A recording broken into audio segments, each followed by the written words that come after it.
Nina Roza, Review. An eerily doubled, intricately mirrored, and deeply moving reflection on immigrant identity. The immigrant experience is most often discussed and most easily understood as one of an entire person's movement and relocation, a journey from A to B, and perhaps further letters with concomitant processes of discovery and nostalgia, alienation, and adaptation. It's less simple, however, to articulate the disembodying nature of immigration, the sense of a phantom self left behind living the life that might have been, and uncannily confronting you when you return. A film of many subtle, tricky marvels, Genevieve Dulu de Celis' slowly bewitching Nina Roza comes closer than many to conveying that strange, imprecise separation of the soul through both lucidly expressed feeling and artfully built narrative structure. One of the quiet surprises of this year's Berlin Film Festival competition, Kikukoi filmmakers' notably assured second feature arrives 7 years after her debut. A Colony won the Crystal Bear in the same fest's youth-oriented Generation K+ sidebar. That film, a simple but piercing portrait of a shy teen caught between opposing peer influences, was familiar in some ways but auspicious in the calm depth of its gaze, and that humane poise is present again in Nina Roza, this time in service of more complex characters and more finely calibrated conflicts.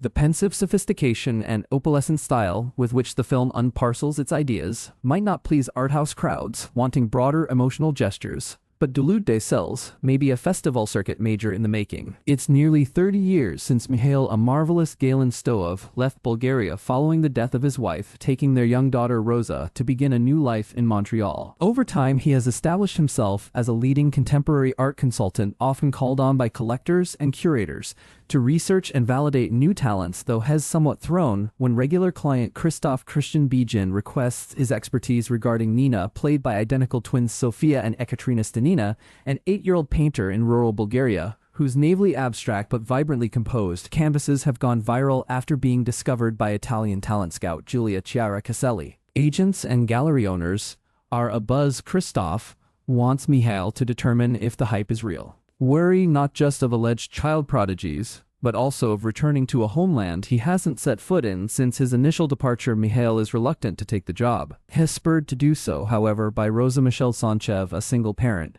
who now tellingly goes by the anglicized Rose, but is troubled by her growing distance, and more so, her young sons from her cultural roots and her fading memories of a mother who didn't travel and change with them. On his arrival in Bulgaria, ambiguities abound both regarding his professional reason for being there, as Nina, beguiling but hard to read, claims she no longer wishes to paint, and his unwanted reconnection with home. On the one hand, has haunted by what's familiar and constant from his past there. On the other, has treated as a visitor by the locals who mock his accent and distrust his watchful presence. Only he can sense in himself any trace of national belonging. A Bulgarian-Canadian theater director making his film acting debut, Stoev is a compelling thinker on screen. Therese, a wounded gravity to his silences that can tilt the direction of a sparsely written scene, while his remarkable face, storied in its lines and hollows and textures, rewards the camera's sustained scrutiny. But the film makes dialogue count when it wants to. An acrid reunion scene with Mihail's estranged sister Svetlana, a superb, seething Svetlana Yancheva, is propelled by the vituperative, frankly expressed resentment of those left behind. "Who told you I wanted to see you?" she spits, making clear where her brother truly isn't at home.